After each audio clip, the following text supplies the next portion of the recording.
اور پانی کی نہریں جاری تھیں اور اس کے اندر خوبصورت لڑکیوں کو حوروں کے طور پر چھوڑا ہوا تھا۔ اس کی دیواریں سونے اور چاندی کی تھیں اور ہیرے اور جواہرات کے بڑے بڑے محلات تھے۔ جب یہ جنت 12 سال کے بعد مکمل طور پر تیار ہو گئی تو اس وقت شداد کو اس کی جنت کے تیار ہونے کا پیغام پہنچا دیا گیا۔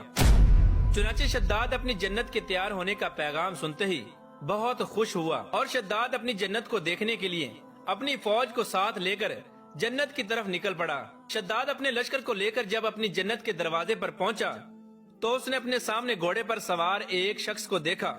اس کو دیکھتے ہی شداد پہچان گیا کہ یہ حضرت ملک الموت علیہ السلام ہے۔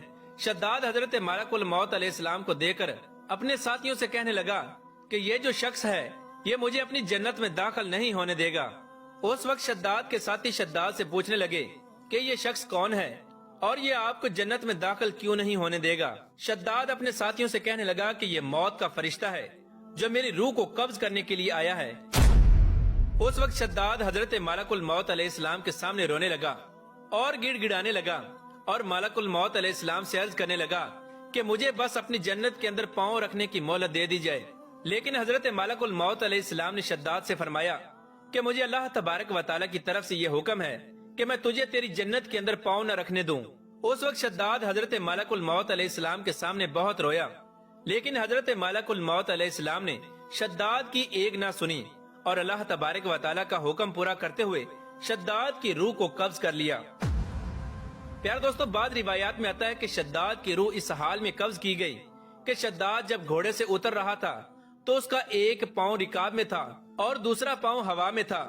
اس وقت حضرت ملک الموت علیہ السلام نے شداد کی روح قبض کی۔ اس وقت ملک الموت علیہ السلام نے شداد کی روح کو قبض کر لیا اور اس کو زمین پر پاؤں تک نہ رکھنے دیا۔ اور ایک دوسری روایت میں آتا ہے کہ شداد کا ایک قدم اس کی جنت کے دروازے کے اندر تھا اور دوسرا باہر تھا۔ اسی دوران حضرت ملک الموت علیہ السلام نے شداد کی روح کو قبض کر لیا اور اس کی تمام حسرتوں کو ختم کر دیا اور اس کی تمام حسرتوں پر پانی پھیر دیا اور اس کو اس کی جنت دیکھنے تک کا موقع نہ دیا۔ پیار دوستو، شداد کی موت کے بعد حضرت جبرائیل علیہ السلام نے ایک زوردار چیخ ماری۔ اس دردناک چیخ کے بعد شداد کی بنائی ہوئی ساری جنت زمین کے اندر دھنس گئی اور تمام جنت زمین کے اندر غرق ہو گئی، جس کا نام و نشان تک باقی نہ رہا۔ اس طرح وہ شداد جو اللہ تبارک و تعالیٰ کی ذات کا مقابلہ کرنے کے لیے نکلا تھا، اس کو ہلاک کر کے اللہ تبارک و تعالیٰ نے بتا دیا کہ اس کائنات کا حقیقی خالق و مالک صرف ایک ہی ہے اور وہ اللہ تبارک و تعالیٰ کی پاک ذات ہے۔ اللہ تبارک و تعالیٰ سے دعا ہے کہ اللہ تبارک و تعالیٰ ہمیں غرور اور تکبر کی غلاظت سے محفوظ فرمائے اور اپنے حضور عاجزی اور انکساری کے ساتھ زندگی گزارنے کی توفیق عطا فرمائے۔